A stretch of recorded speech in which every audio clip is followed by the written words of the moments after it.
Shall we get started? Yes. Okay. All right. So let's just make sure everything's on. Yes. Okay. So hello and welcome to our series on confronting racism, discrimination, and othering, perspectives from around the world. I'm Dr. Maria Nardone, Director of Technology and Global Learning at the William Alanson White Institute of Psychoanalysis, Psychiatry, and Psychology. We had a very enthusiastic response to our webinar today with over 500 registrants.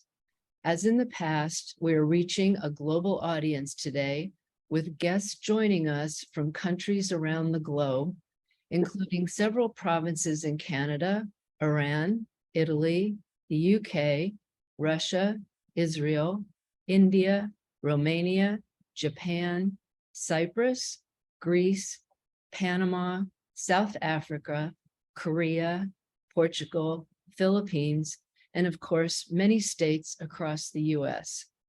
I hope I have not missed anyone, and to all of you, welcome. Thank you to all who included questions for our speakers when you registered. If you would like to add questions for our speakers today, please use the Q&A button at the bottom of your screen. We will try to address as many questions as possible after the presentation by our speakers. Today, we will be addressing racism, internal and institutional, with our guest speaker, Dr. M. Fakhry Davids, and our moderator, Dr. Anton Hart. I know from most of you in our audience today, the work of Dr. Davids and Dr. Hart is well known, and they need no introductions. However, I would like to formally introduce Dr. Hart, who will introduce Dr. Davids. Anton Hart is training and supervising analyst and faculty of the William Alanson White Institute. He lectures and consults nationally and internationally. He is a member of the editorial boards of the Journal of the American Psychoanalytic Association, Psychoanalytic Psychology, and Contemporary Psychoanalysis. He has published articles and book chapters on a variety of subjects, including psychoanalytic safety and mutuality, issues of racial, sexual, and other diversities, and psychoanalytic pedagogy.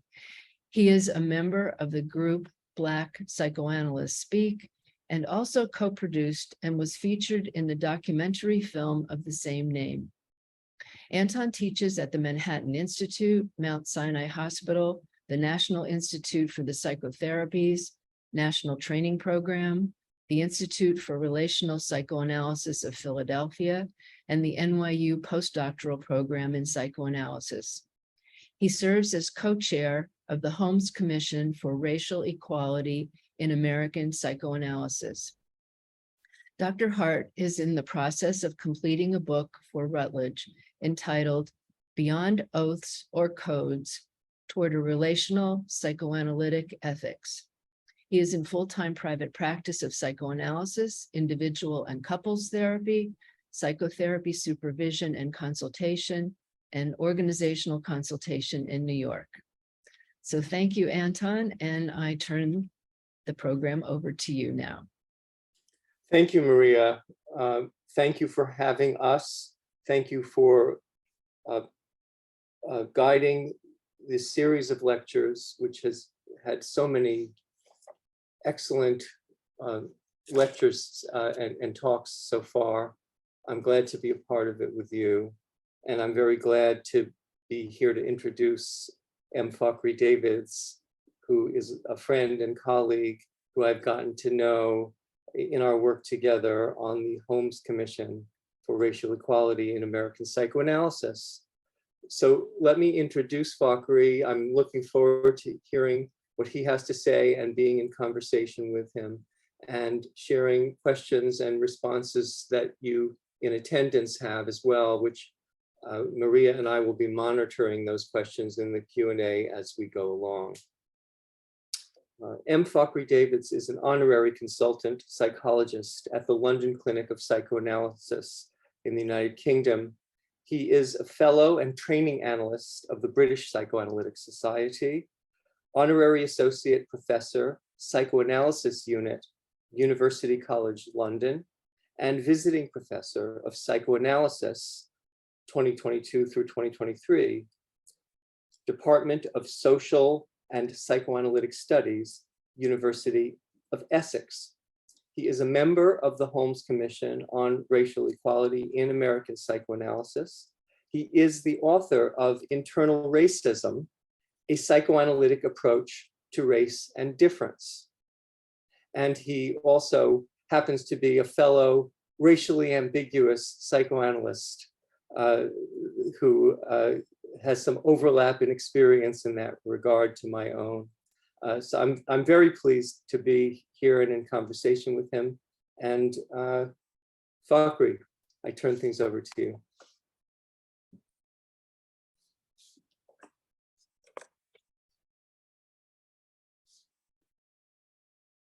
Thank you so much, Anton. Does that work? Can you see my screen? Yes. So firstly, let me say thank you to Dr. Maria Nardone and her committee for their invitation for me to be here this afternoon as part of this very important series on confronting racism, discrimination, and othering, perspectives from around the world. And it's a special honor for me too to be chaired and in conversation with Anton. All right, let's go straight in.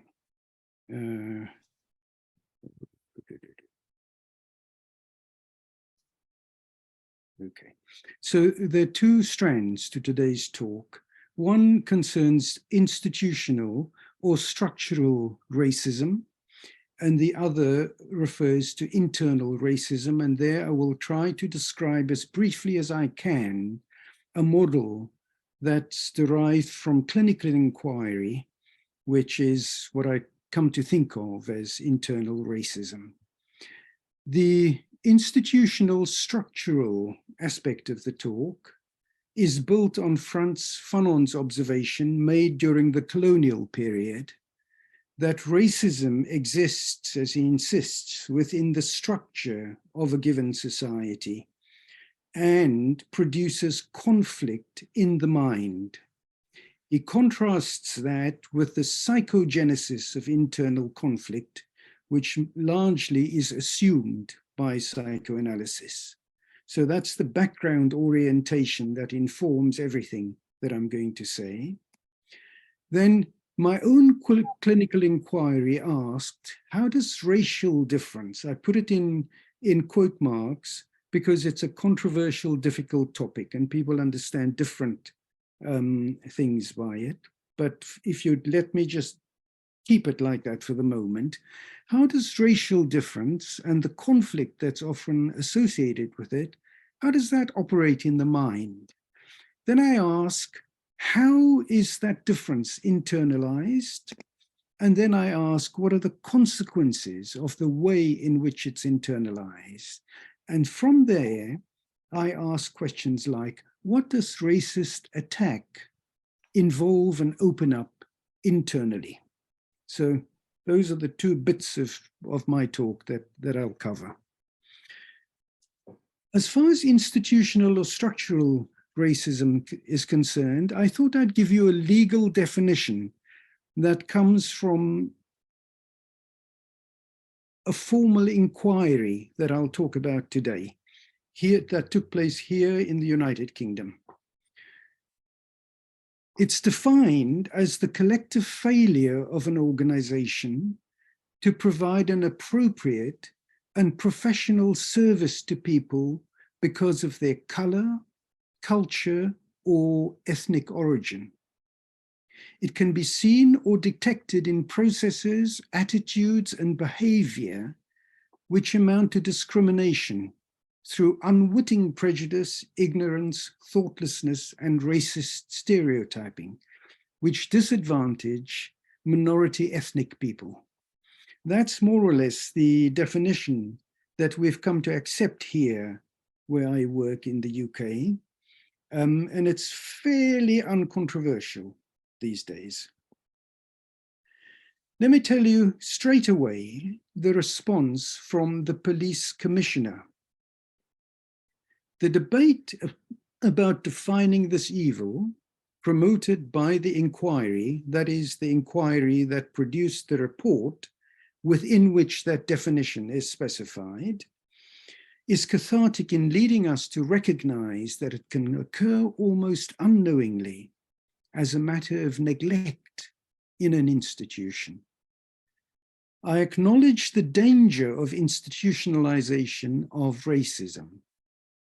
However, he added, labels can cause more problems than they solve. And he went on to deny that his force was in fact institutionally racist, effectively rejecting the Commission's central finding. His grounds for doing so, this was said in an interview, was that if he were to accept it, it would have meant labeling every single member of his force as having a racist attitude and of acting on that attitude in their work life. Now, of course, you will have gathered that the definition Macpherson supplies implies exactly that, although he would say that it is not a conscious force. It operates outside of conscious awareness. Now that stalemate is sadly typical, that I say that there's racism involved in certain practices that I can see operating or that I am subjected to, and the other side of this conversation says, well, you say we are racist, and I say I'm not. And if you knew me well enough, you would agree with me. So that one gets nowhere fast, usually. However, in this instance that I'm drawing on, we have hard evidence that comes from the inquiry that we can draw on. And I want to look at one strand of that that pertains to racism and goes back to the incident that starts this whole process.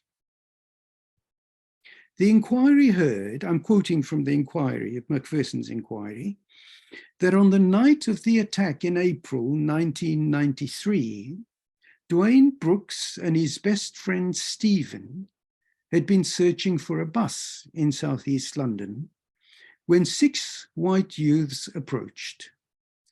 The ringleader called out, what, and the N-word, and then pulled from his jacket a weapon of steel or wood the size of a rounder's bat. Dwayne says, I saw him raise his right arm in the air. I saw him strike a blow towards Stephen. I heard Stephen scream in pain and fall. When his friend slumped to the ground, Mr. Brooks rushed to telephone for an ambulance and tried to flag down cars. I was pacing up and down, he said. I was crying. I was desperate for an ambulance. It was taking too long.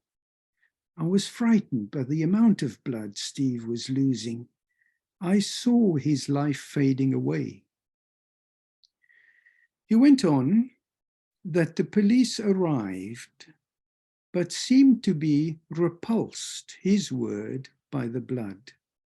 And they refused to drive his friend to a hospital 2 minutes away. When he pointed out the road where the attackers had fled, the police officer concerned did nothing.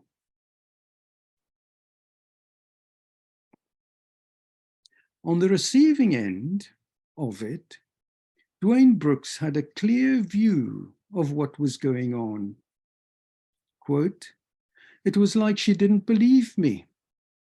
She was treating me as if she was suspicious of me, not like she wanted to help, he said, adding, I am sad and confused about the system where racists attack and go free, but innocent victims are treated like criminals. Now, the issue of what happened at the scene between the woman police constable and Dwayne Brooks was explored at length in the inquiry, after which they accepted that the police officer was not a racist. And if you read the evidence given, it is true. She is a fair-minded member of a multiracial police force, serving, as you know, a multicultural community here in London. So what we have there is that in the mind of the Black victim, he'd been subjected to a racist attack at the hands of a white police officer at that crime scene. And he went on to say that he and his friend had been stereotyped and seen as two violent Black boys who got involved in a fight that went wrong. Racism active at the scene on the part of the police officer was denied by her, and she was supported by many, many of her colleagues who attested to the fact that she is an honorable woman and certainly not dominated by racism. And the matter then could not be resolved further by the inquiry. Now hold that difference in mind as I turn now to how racism functions in the mind. And I'm going to suggest to you that psychoanalysis can help us to move this kind of investigation forward. Forgive me for the speed with which I'm going to fly through this, but the model of internal racism that I've proposed identifies something, in quotes, racist inside each one of us. None of us are free of it. None of us are immune. And that derives, in my way of seeing it, from the way in which our in-group identity is established in the mind. In other words, it's not specific to race. And this mechanism of internalizing our in-group identity has not been sufficiently recognized, in my view, in mainstream psychoanalysis. We can discuss that later if you want. Now, to come back to our in-group identity, I have found that our in-group identity is embedded in an internal structure that regulates our identities as members of an in-group. And it is always in relation to an out-group. So if you take Freud's description of the narcissism of minor differences, you probably remember, he points out that the North German, for example, despises the South German, the Englishman, the Scot, and vice versa. And that to him is the picture of how one's in-group identity is formed. It is in relation to an out-group. Now, I am suggesting that if you could get into the bit of the mind where this in-group, out-group relationship is located, you'd find that it functions in ways readily recognized in racist interactions in our world, and it does so out of conscious awareness.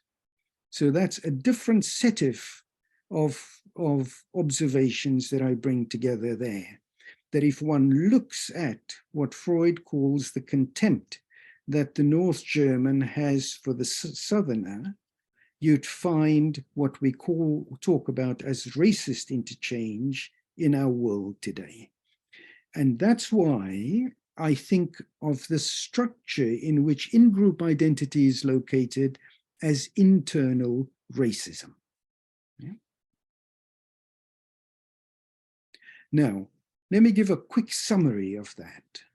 Firstly, that every mind contains an outgroup member in relation to which our in-group is defined. Secondly, that our outgroup members are projected into and contain unwanted aspects of the self. Now, projecting into others is what we do all the time, but mostly we rely on reality testing to put us right. And that allows us to reverse projections and to begin to see people as they really are.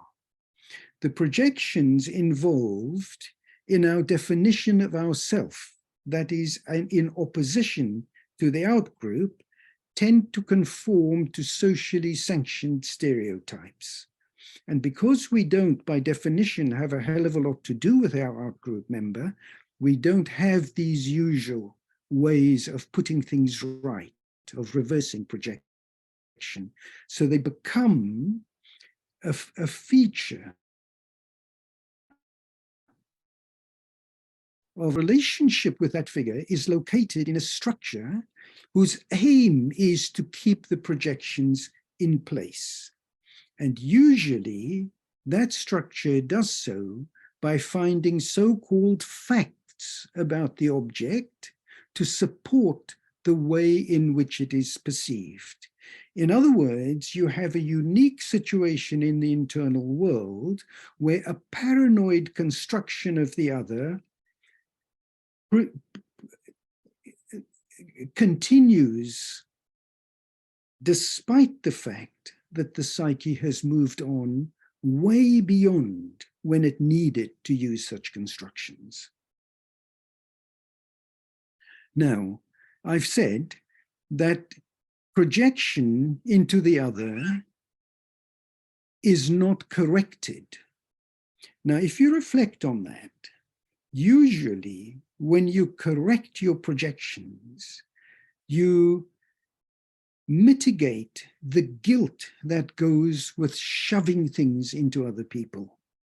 So that correcting projections is part of dealing with guilt and making reparation. You repair the picture of the object, the other, to conform more to the way they really are and to be less encumbered by the stuff that we put into them. Now, if you don't have the normal way of fixing that through reparation, then you are left with the problem of guilt. And what I have found is that these systems, the racist system, deals with guilt in a very particular way. It deals with guilt by relying on paranoid mechanisms, that is, by keeping splitting in place. So its hallmark is to insist on the otherness of the other. Psychically, that keeps the split in place. So that's primarily what these systems are meant to do. I've said that in their structure, they are like defensive organizations. Now, I'm very familiar with these things because we use that a lot, and I'm unable to translate into your context, but I'm sure you will have your own way of conceptualizing this. Defensive systems essentially are massively more effective at defense than individual defenses. So we've come to know them through borderline patients, where you find that you can work very hard to undo a defense, to analyze it. Your patient can understand, can make progress, but no sooner have they done so than they come up with a new version of the defense rather than moving on to seeing things in a more whole way.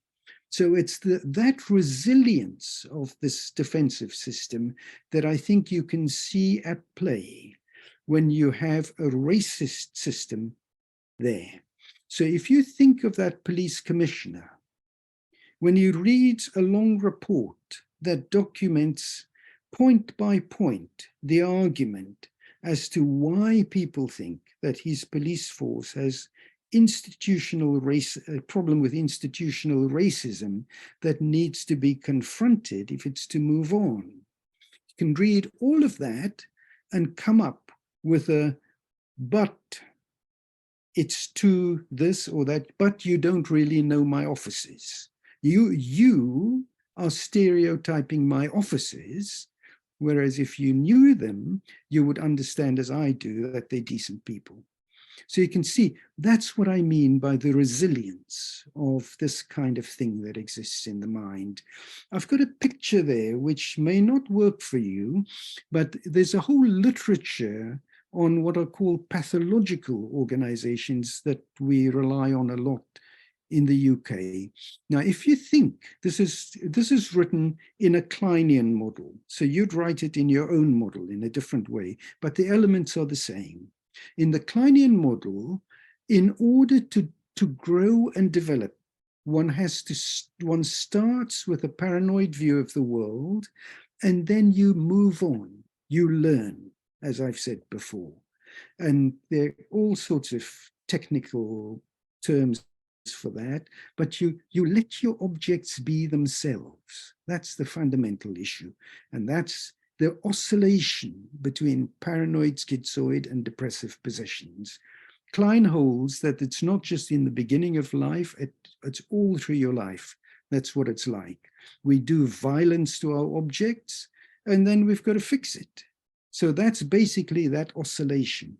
And if you look at that, the red line that I've put there, that means that that pathway of oscillating in order to grow is blocked in borderline patients, and instead they take refuge in what Steiner calls pathological organizations. They are essentially elaborate fantasy systems that are installed to mediate the relationship these patients have with the real world. Now, as you can see, that conceptualization refers to pathology, whereas I'm saying, and I've worked it out in detail in my book, that this structure that involves in-group and out-group identity is part of the normal mind. So you can't call it a pathological organization. I think of it very simply as a racist organization in the mind. And at its core, there is a paranoid relationship between us and them. Paranoia means something very simple in these terms. That is, that something that is really not wanted as part of me, I put in my object, and I create an undesirable, awful, to be avoided object out there. That's what I'm saying exists in the mind, and it allows the earliest paranoid elements that are part of the human condition to live on long after we've outgrown them. It's given a new lease of life by using defensive organization strategies. And the point about them is they are highly resistant to change. They are very, very clever systems, and they can resist insight, they can resist work, and the aim of it is to powerfully keep in place a version of the out-group member as other and therefore not like us.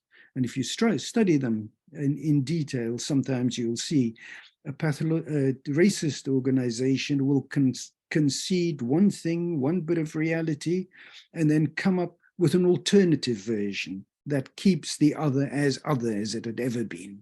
So that's what these systems do inside the mind. And I've found that, or I suggest that they are mobilized in any interchange, these structures that involve racial otherness. So for example, if you think of the cross-race clinical encounter, I think this structure is mobilized in all of us, in the patient, but also in us.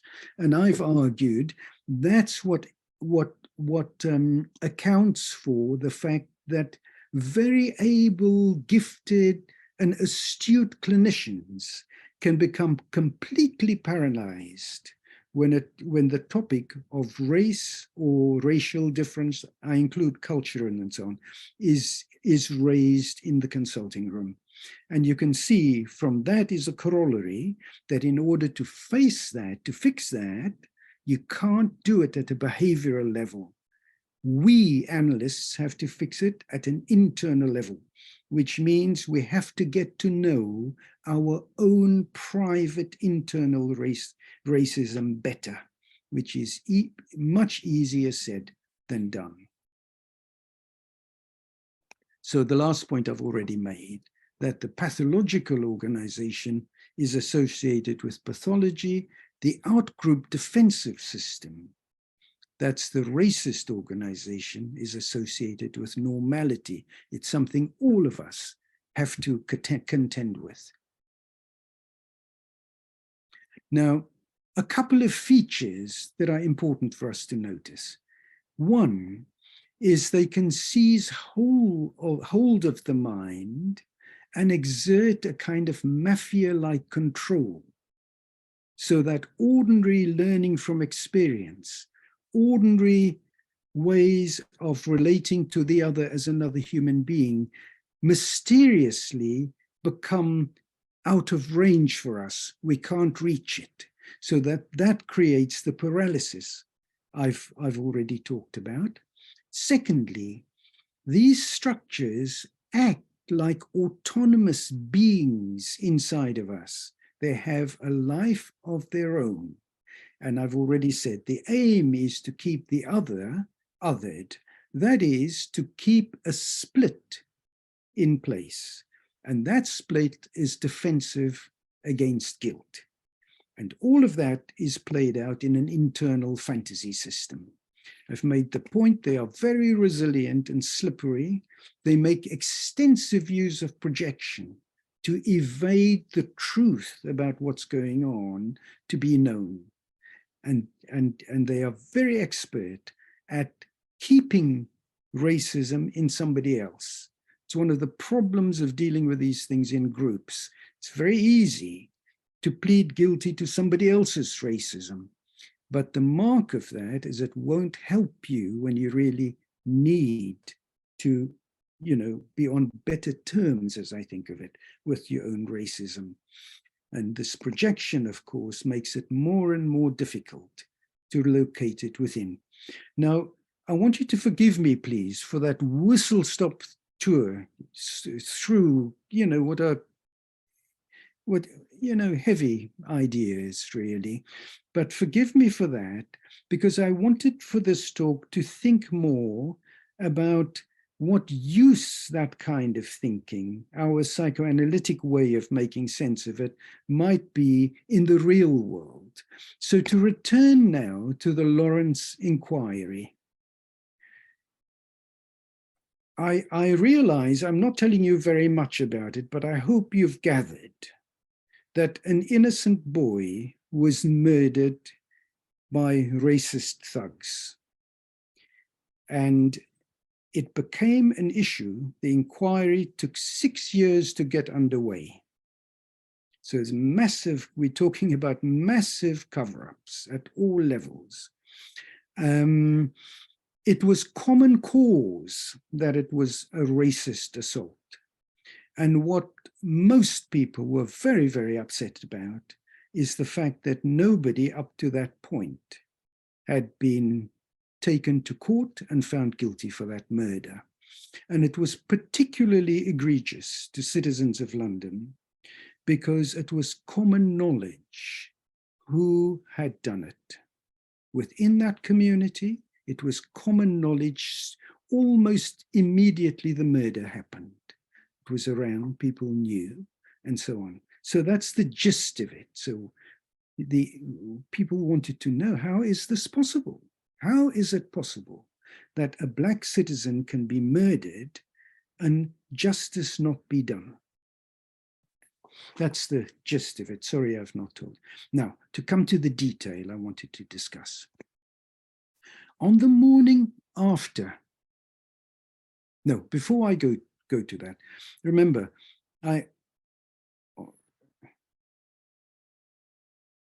what I should have done before I went to my own stuff on internal racism, I should have asked you to remember that Dwayne Brooks had one view of what took place at the murder scene, namely that he and his friend were racially stereotyped, and of course with possibly serious consequences. The policewoman had a very different view of it. So you had that difference that I spoke about earlier of, in your view, it's this, in my view, it's that, and it's your word against mine, and I know me better than you know me, so terribly sorry, we can't get anywhere.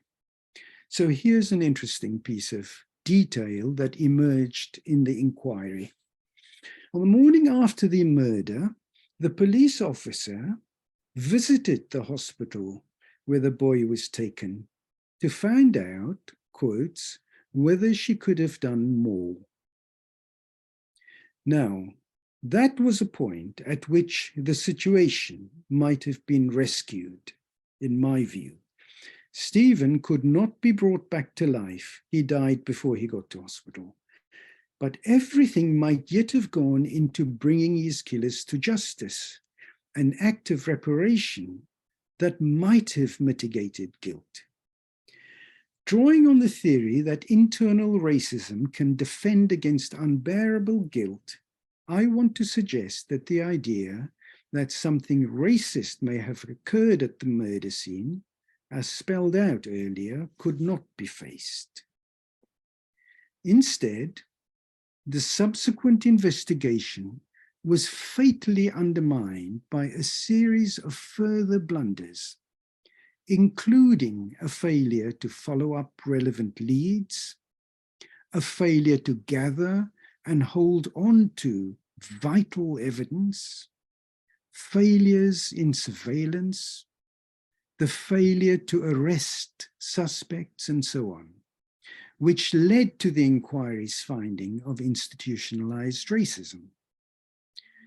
This follows Freud's conclusion in Remembering, Repeating, and Working Through that what cannot be worked through psychically is destined to be repeated. However, this was not confined to one individual, but it occurred within the social system of the police force as a whole. Let me just emphasize that point, spell it out. What I'm saying is that the fact that the police officer went to the hospital the following morning confirms that the idea that remember this is long before the inquiry, confirms that the idea that something racist had been operating in the mind of the police officer existed not only in the victim, Dwayne Brooks, but also in the police officer herself. You saw a glimpse there of guilt. Now, that glimpse of guilt should help, as I say ordinarily, the attempt to mitigate guilt, but it didn't. And my hypothesis is that that guilt felt unbearable. The idea from her superego that she had delayed too long, and that had she done as that boy had asked her to do, loaded him into the car without delay, rushed him to the hospital, he might still be alive, that accusation from her superego could not be silenced. And I think that her colleagues empathized with that. I think they identified with her. And what then came into play was an internal racist organization that all of them subscribed to.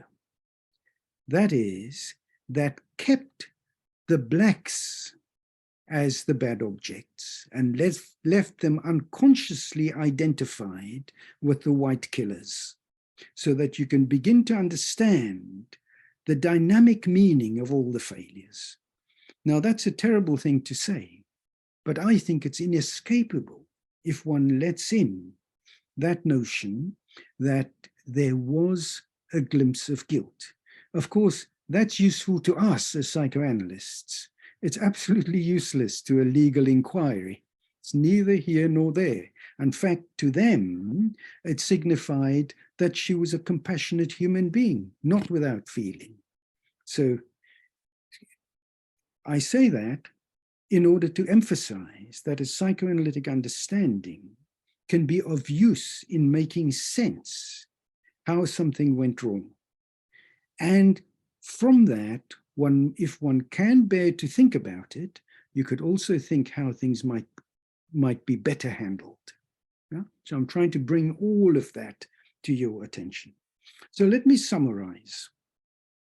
I began with Fanon and the idea that racism is embedded in the structure of a society and it plays out in its institutions. The legal inquiry that I drew on confirmed involvement in racist enactment on the part of our, here in London, local police force. It identified a stalemate, two different views as to where that racism is located, whereas I went into the mind of the police officer in order to find something that corresponded to the experience of the Black victim of it. Of course, a police inquiry doesn't go there. The psychoanalytic inquiry shows this to be part of a polarized construction. And one of the consequences of that is that it cannot be explored with interest and curiosity. If I were to be part of that inquiry, for example, I would be felt to be accusing the police officer of racism, accusing her colleagues of racism, rather than trying to understand how it functions in order that we might learn from it. So that's important about the kind of internal terrain on which it's located. The available facts, as I've shown you, show the involvement of guilt and confirm, therefore, that the perception of something racist that the victim picked up on didn't just exist in his mind, that it also was somewhere unacknowledged inside of the perpetrator. Now, the challenge for us, I think, is how to find appropriate forms of intervention. Because I'm trying to say, I've used something that's far away from us, it's the police and so on, but I'm trying to say that these messes are also characteristic of our organizations. I think they're implicated in the fact that psychoanalysis remains in the West such a very white institution, despite our colleagues and our sincere wish for it to be more equitable and available and multicultural. I think it's small detail like this that keep the institutional racism of our society alive within our own treasured institutions as well. So that's where I shall stop.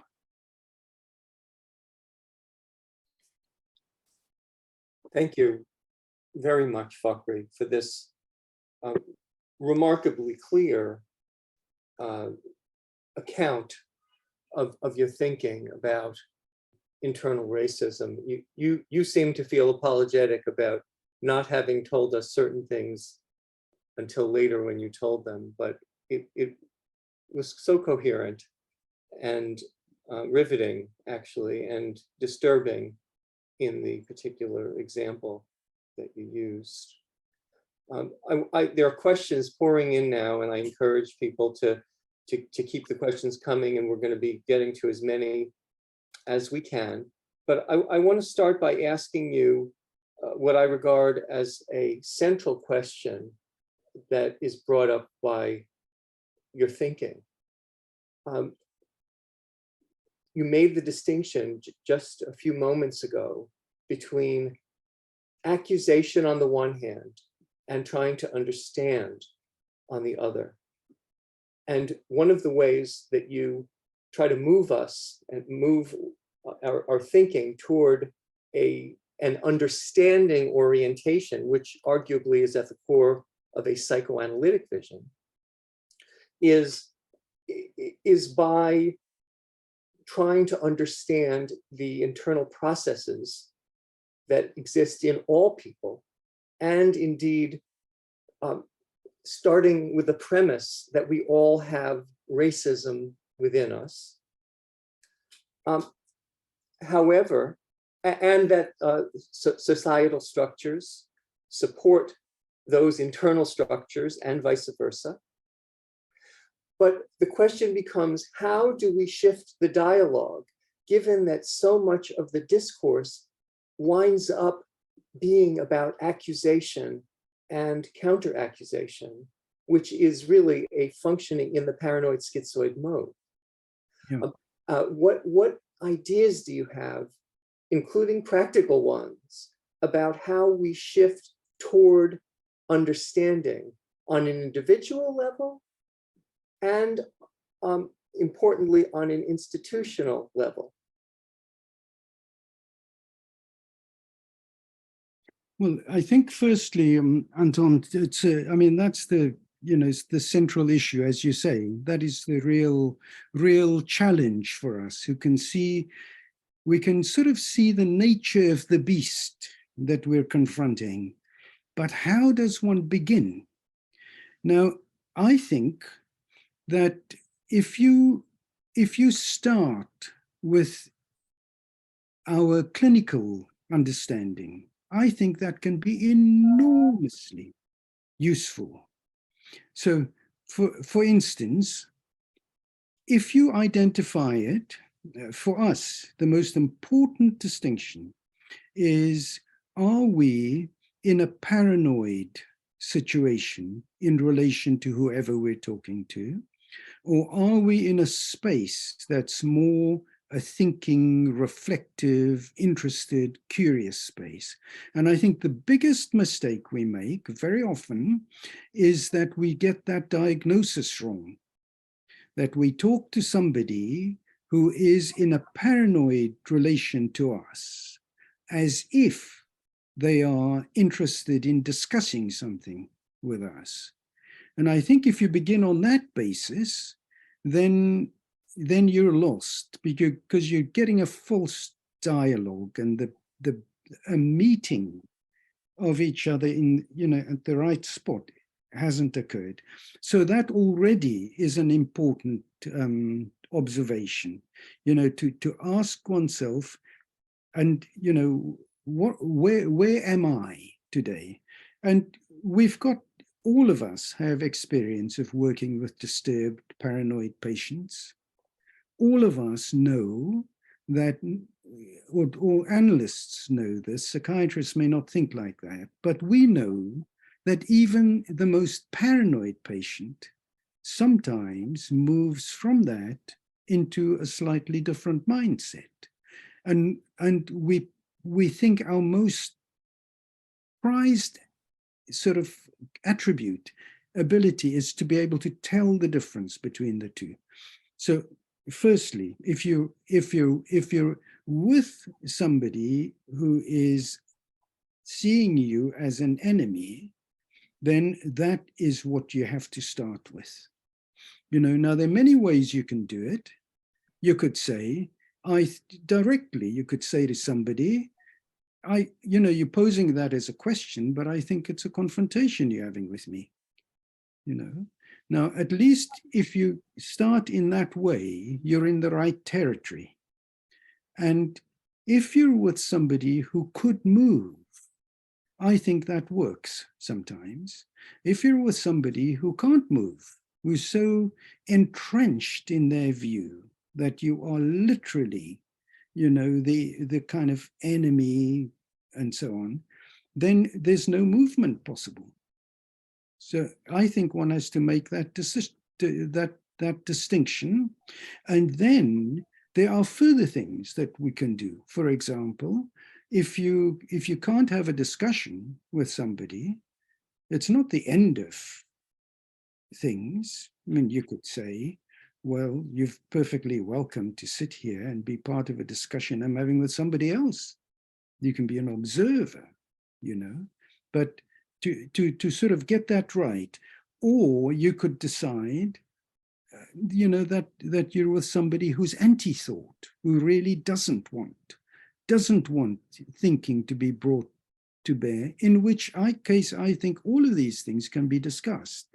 Now, the big obstacle and why the conceptualization is so important is that if we're in the grip of this kind of structure, we are very likely to see the other as just an enemy and not be able to relate, on the basis of reality.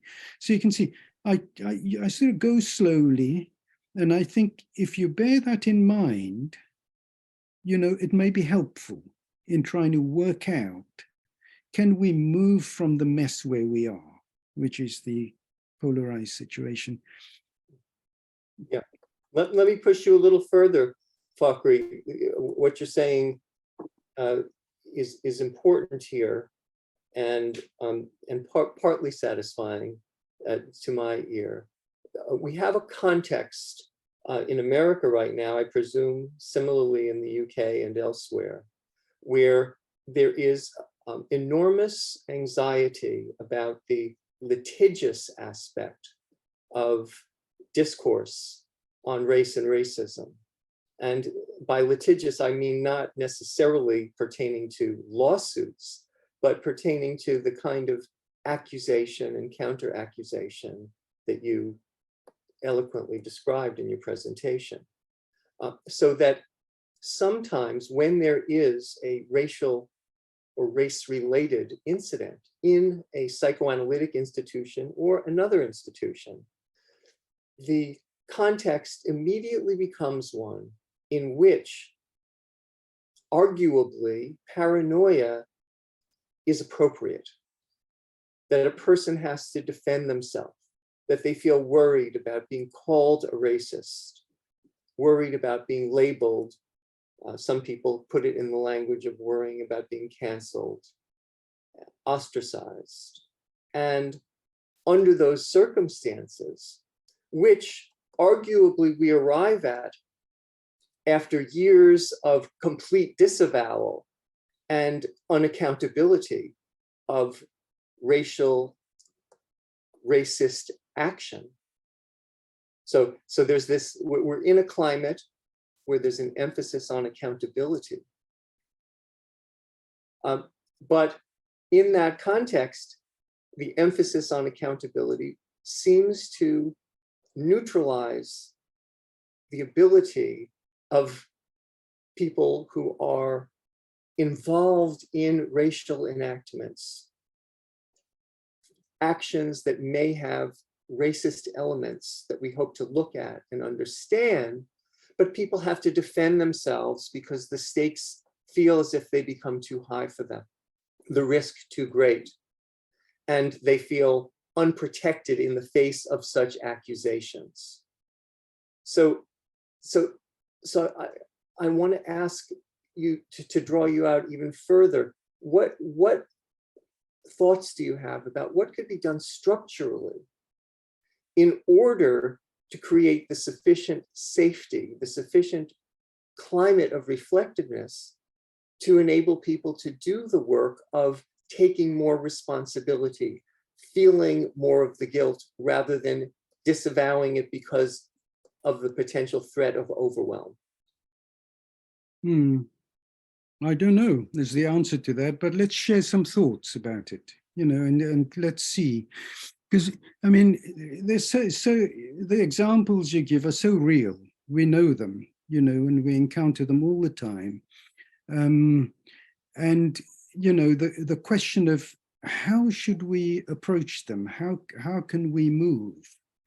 And I think regular old psychoanalytic principles, can help us. So, for example, if somebody feels that they're going to be accused of being a racist, my first approach would be to say, well, why don't you hold on to that as your own fear?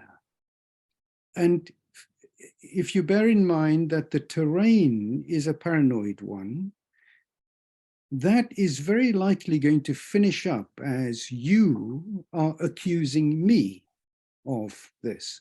And we know that once you're in that area, then you've lost it. So I'd sort of go back to the basics and say, well, why don't you hang on to that as a fear that is your fear? It's in your mind.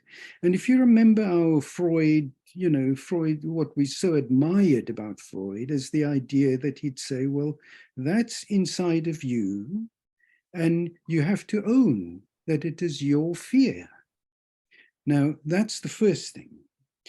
Now, if somebody then wants to discuss with you or me or whatever, their fear, that's a different ballpark to putting it in a paranoid thing that you're going to accuse me and so on.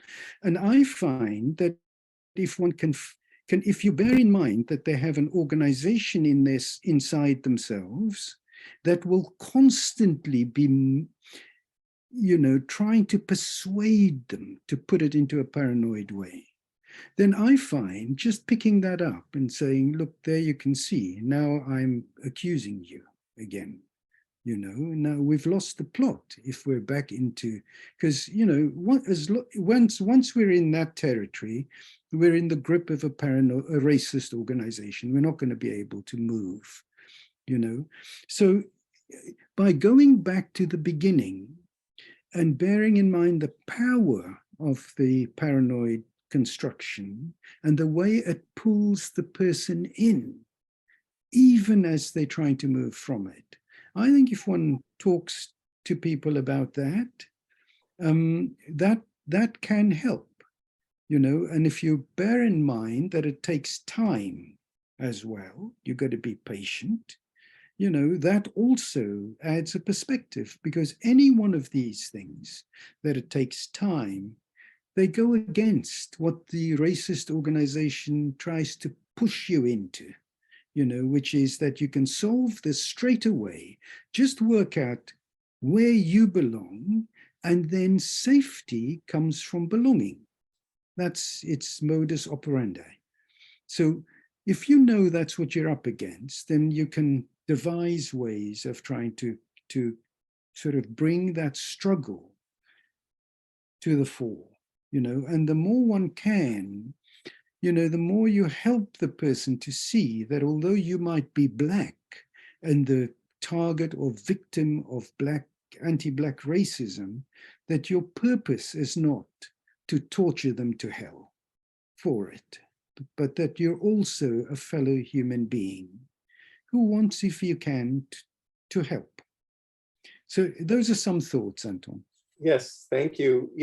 I thought that's very helpful. I thought that you got to another crux of the problem when you made the point that often the stance of the respondent is, listen, I know me better than you know me. That is a defensive position that is universal. I know me better than you know me. And yet, arguably, psychoanalysis proposes a different understanding of human experience. Exactly. I mean, it's the equivalent, isn't it, of saying, and I mean, how one does it is difficult, but it's the equivalent of saying, look, I know, you know yourself, of course, you know yourself better, but that doesn't change the fact that you just kicked me on my shins. You may be, you see, and we need to figure out something that is the equivalent of the psychic kick. How does one convey that? Because your protagonist will be saying to you, look, you're making that up, mate. I didn't do that. It's in your head. But I find if you can get to that point, of, okay, fair enough. You think it's in my head and I think it's in your head.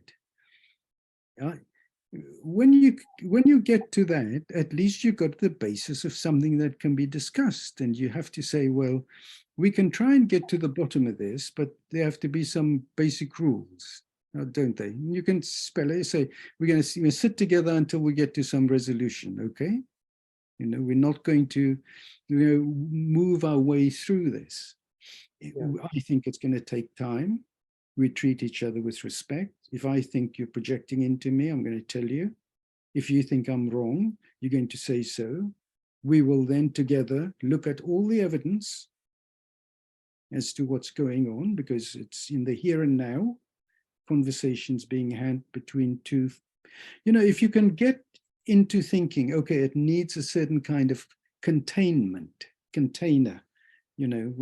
we commit to seeing. I find that sometimes works. Yeah. So here's a question related to our discussion coming from the questions that are coming in. Deborah Myers asks, why aren't our racism-sick institutions viewed as we view psychotic individuals who reject the label of illness, diagnosis, rendering treatment difficult if not impossible? Are there relevant interventions that have been useful for individual psychotic patients that would be useful for institutional level intervention? So what's the question? I didn't quite follow it. Why do our institutions? Basically, you were making the case that in a way we live in a borderline society in which our institutional structures operate primarily in a paranoid schizoid mode and are arrested there. Here, the question is, well, we understand that we have to shift as psychoanalysts in our stance toward a person functioning in a paranoid schizoid mode. So when working with institutions, organizations who are functioning in such a paranoid schizoid mode, how do we make a shift to address them as suffering from a kind of institutional illness? How do we make that shift? And how do we speak to the institutions in ways that they might be receptive to such understanding, such attempted understanding, given that there is a tendency toward defensiveness and a paranoid schizoid splitting? I don't know, Anton, to be honest. I don't know, but actually I share, if we can share some thoughts about that, maybe. Yeah. I'm sorry, I can't be more definite about this. I mean, there are obstacles in doing the kind of thing that I'm talking about in a group, because groups tend to promote splitting and paranoid functioning. Whereas I think what's required is work also. I'm not saying exclusively, but also on the personal level. If you know your racism, you're much better off in dealing with these things. And sadly, most psychoanalysts don't know their racism. They can't tell you, how they are racist. And to me, that's fundamental. You can tell, our colleagues can tell you where they stand on issues of gender, sexuality, the conflict between the sexes, this, that, and the other, and that's because these things are discussed in analysis. Whereas when they come up in our training analysis, our trainers, our analysts tend to change the subject. They honestly believe it is to do with something else. For example, the most common assumption is that racial conflict is a derivative of Oedipal conflict. It's the most common assumption. If you look at it and try and find the evidence for it, I couldn't find any. It's an a priori assumption, but it means that if you talked in your analysis, say, let's say, and it happens, here in London, people often have racial conflict on the road. Happens to be a black guy that cut me up on the road, and it finishes up back in the session tomorrow morning. Now, the analyst mostly will reduce that, will take the race out of it, and will interpret I, the white analyst, man, woman, whatever, I am the driver who cut you up on the road. So the subject is completely changed, and you get more of the same, that is, of whatever conflict the analysis was working on. And because the patient gets better, it becomes a self-fulfilling prophecy that you don't need to analyze these things. And by analyze, I don't mean that you can sort of decide in advance where it will lead. I mean simply that what takes this seriously is a real phenomenon that's being brought into the room, and that what we understand by racism, what I understand by it, is some sort of unmitigated hatred. Here in Europe, the history of the Holocaust is not so far away. So you put yourself into that company when you open up this door. The history of colonialism and all these things are there. They don't get talked about in analysis. And I don't mean that, but if you don't open it up, if you don't talk about it, how are you ever going to find out what it means? And this is the difficulty that we have as a profession. So that I fear that when we look to change our institutions, we're trying to do a double job. We're also trying to change ourselves projected into our institutions. And it can't work like that. The institution can change itself, but it can't can't make me or you less racist, or me or you more by less racist, I mean what Freud meant by everything. That if you bring stuff from the unconscious into consciousness, it has less power and hold over you. That's all I mean. Yeah. So Maria, I see you waiting, and you might have a question at the ready. I have one more thing that I want to follow up here with Fakhry in this moment. Go ahead, Anton. I do have something on my mind, but go ahead. Okay. So in light of what you're saying, Fakhry, I wonder if you have a response to those who say essentially, listen, psychoanalysis is a very private endeavor. When we close the consulting room door for an analytic session, then we close out the world. Don't tell me what I should be talking about with my analysans in my analytic sessions. Don't mandate race discussions as if every analyst should be proselytizing to their analysans whether the analysand is bringing in the matter of race into their analysis or not. This is a particularly heated controversy in the current context of the Holmes Commission completing its work and preparing to release its full report, having just released its executive summary of our work and our findings and our recommendations. There are those who are responding almost in advance, arguably in a paranoid mode. Don't try to infiltrate the consulting room. Don't racialize something that is not necessarily racialized. Psychoanalysts follow the patient's lead. They don't take the lead by saying, hey, let's talk about race here. I wonder if you could help us with your clarity of thinking, how you would respond to those concerns. Well, that's a difficult one, isn't it? Because in principle, we agree. Of course, the consulting room is a private space, but it is also an interpersonal space.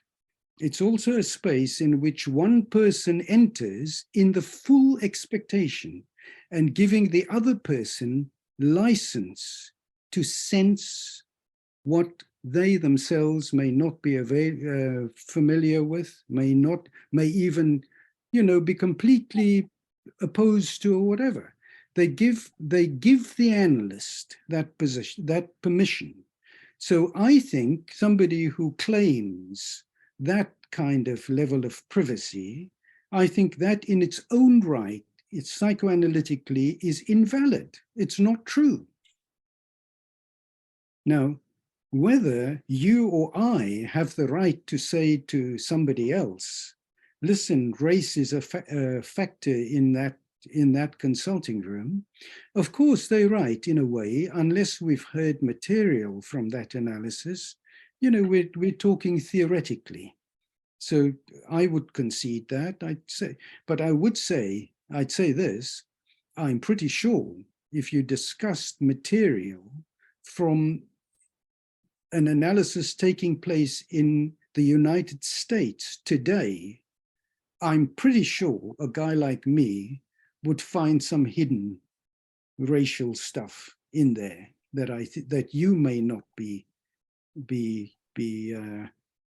interested in or taking up. But that said, of course, you can't force people to take things up.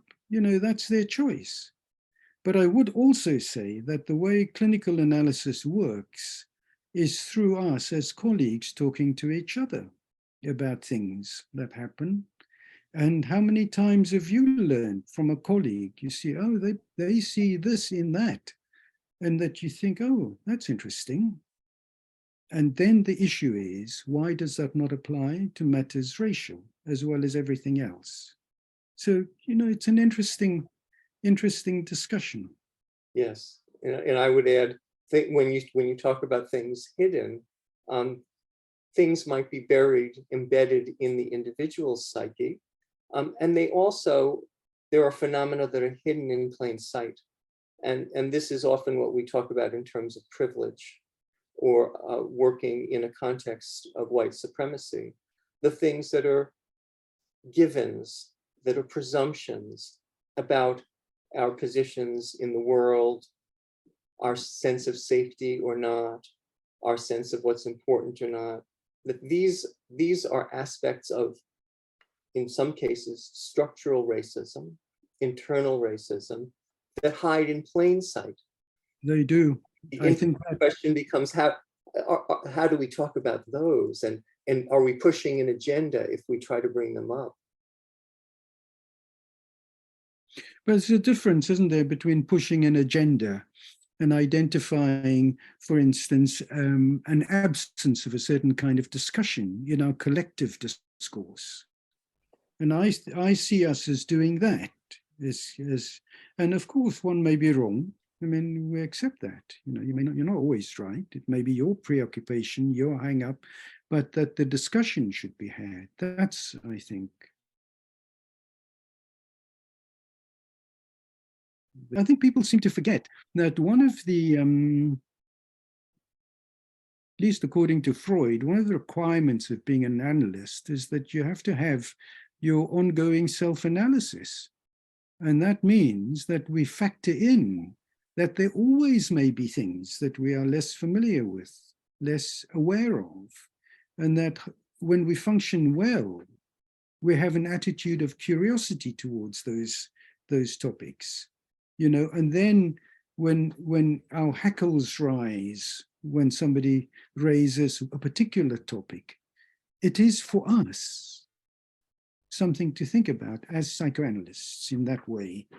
And sometimes we make that an interpersonal fight rather than an intrapsychic issue.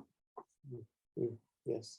Maria, please. Yeah, Fakhry, thank you. I mean, there's just so much here and it's so rich. And, what you presented to us, the in-group versus the out-group, and in terms of the process to go slowly, I'm thinking also about what you brought up about guilt. And, if we're not in a position or not ready to face our own guilt, to acknowledge that things could be different, that's so critical in the next step of reparation and change.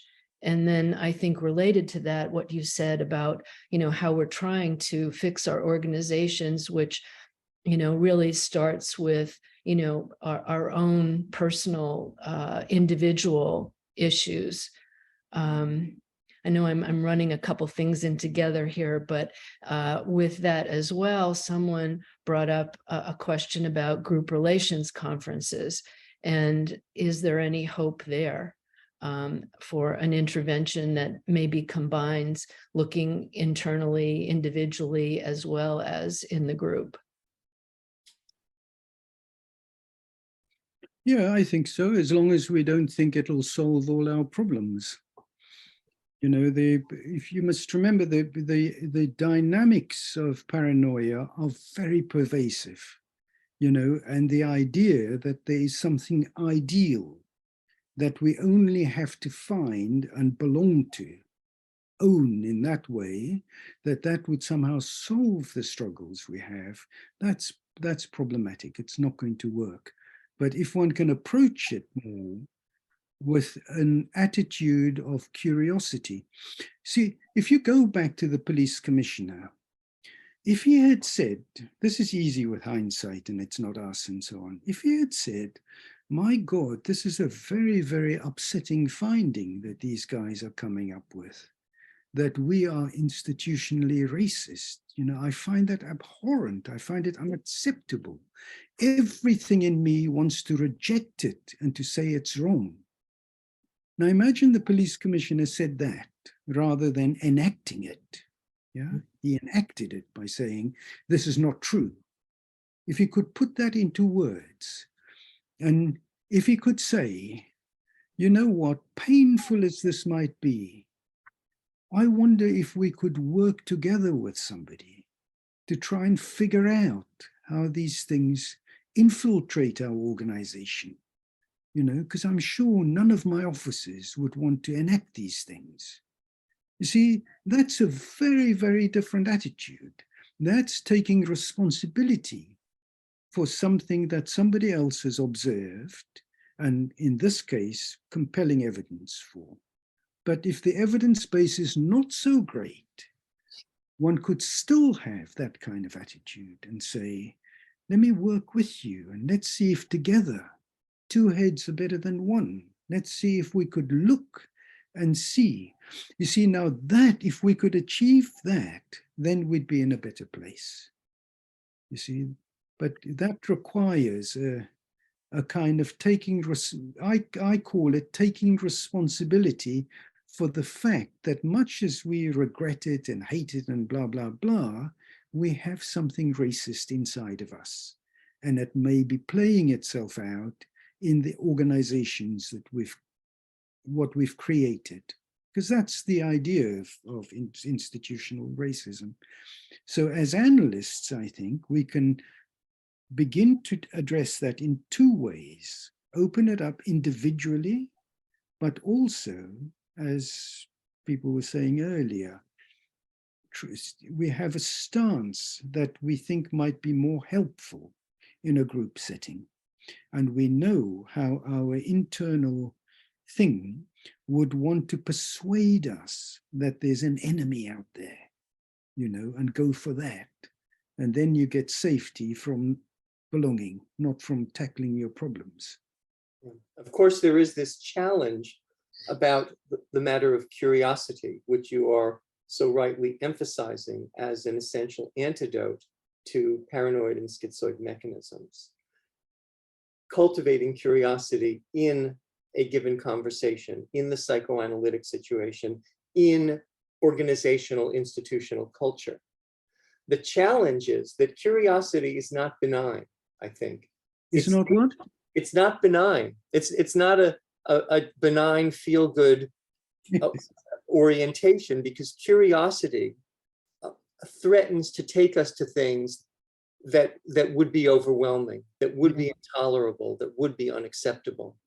So when we invite people to be curious, when we act curious ourselves, even as it's less of a butting heads and an antagonistic stance, I think it's also necessary to observe just what curiosity is inviting. And it is, in a sense, an undoing of these strongly relied upon defenses. And that's one of the things that we're up against. It's in the saying, isn't it? Curiosity killed the cat. It's not a benign thing, but even recognizing that, if you think in terms of the model I've put, what you're describing is that a benign act, that is, to be genuine. I'm not talking of somebody who wants, who's doing it in a terrible way. For instance, if you want to out somebody, that's not benign curiosity. But let's assume one's genuinely interested to know, no matter how painful, and that you will be there and so on. If one can get it into that kind of domain, then it's important to recognize that your curiosity can be infected by the same paranoid structure. It's basically turning a benign thing into the thing that's going to kill somebody. And I think if one had insight into that may be happening, then you get closer to this end, which is where it's better than that. But you can't, as somebody once said, you can't get involved with this area without getting your hands dirty. So that's also true. We're not going to sit like, two gents in two armchairs having a lovely Sunday afternoon conversation. It's going to get difficult. And are we up for it? Yes. Do you want to maybe pick another question before we stop, Anton? I think that it's hard to choose. There are so many excellent questions that have been flowing in, and apologies to those who I wasn't able to directly convey their question. I've tried to synthesize a number of them into some of the things I've asked you about Fakhry. I guess a final synthesis of some of the threads of the questions is how were you able, maybe on a personal level, Fakhry, if you're willing to speak to this, how are you able to maintain your own curiosity given the kinds of backlash that tend to come from encouraging dialogue, from trying to open things up, from inviting people to have genuine conversations, which presumably would lead to loss of some preconceptions and loss of some securing defensive structures? How do you find the spirit, the energy to keep trying to have this conversation? Oh, that's a really tough one. Mainly because the idea that I seamlessly managed to do that is completely wrong. There's a line from a Bob Dylan song that always comes to mind when one thinks about this. I think it goes like this. If you don't think there's a price for the sweet paradise, just remind me to show you the scars. And it sort of he's an artist, and he's talking about the yield from, that kind of struggle with oneself to try and get something that in the end might look useful. I think it's certainly true in this. It's easy for one to forget how hard the struggle with racism is. And I think part of it is that if you're white, it's very easy for you not to know. Now, equally, I know many white people who do make it their business to find out. And that feels encouraging. It gives one faith that these divisions can lead to genuine conversation and understanding. But it's very hard. And if you're a psychoanalyst, it's even harder because you have to be honest with yourself, and you have to know your own racism. our society today out there constructs people like me as the victims of racism. You know, we don't do racism. We suffer racism.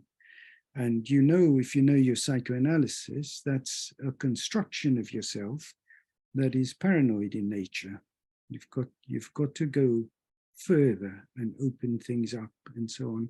So it's very hard. I have to say, finding fellow travelers is what keeps me going. You know, so people like Anton, the Commission, more and more people you find who are struggling with this. That's what keeps me going. Thank you. Thank you. Thank you so much. Maria, maybe you want to bring things to a close. I want to thank you very much for this fantastic presentation, Fakhry. Yes, and I would like to thank you both, Fakhry, for this very rich, clear, inspiring and encouraging conversation. Anton, thank you too for the moderation, your questions. We're very grateful to both of you. And I hope maybe at some point in the future we can continue this conversation. And as our academic year draws to a close, I would like to thank Elizabeth Rodman and John Aumann for their administrative and technical support in producing our webinars, and also my heartfelt gratitude to members of my committee who plan our programs, invite our speakers, and participate in our talks. They're Karen Gennaro, Anton Hart, Gurmeet Kanwal, Tom Hennis, David Solomon, Vlad Novakovich, Jean Petroselli, Hopton Shaw, and Cleone White.